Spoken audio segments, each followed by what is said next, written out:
Hello guys, daghan kayong salamat sa atong first 500 followers diri sa atong Facebook page. Si Dudong Burp ni, nya karon naa na pud tay laing tilawan nga dish diri sa Malaysia.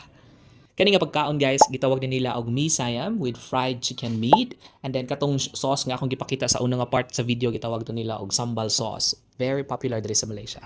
Simple lang ni siya nga dish guys. Kung inyong nabantayan, vermicelli ang kaning noodles pero giluto siya og hang nga sauce, and then ang kaning chicken pud niya kay if you notice na siya yung mga buhok-buhok. Kanang buhok-buhok guys, ang ilang isagol jud diri kay kanang tangad. Ang tangad ilang i-blend unya mo na ilang usa sa mga ingredient. Nga mo nang humot siya ini kaon nimo. Kasagaran jud nga pagkaon diri sa Malaysia guys, halang-halang. So mao na ang noodles, ang main jud nga lasa ani nga noodles kay halang-halang together with the chicken, although ang chicken kay tender kayo siya and then crispy siya sa outside kay tungod sa mga ingredients or sa katong mga pangsagol apil natong tangad ganina. Okay, so sa mga nangita og rice diha no, lami kay ni ipares ang chicken. And then i-dip nimo sa sambal sauce, perfect kani siya nga combination guys.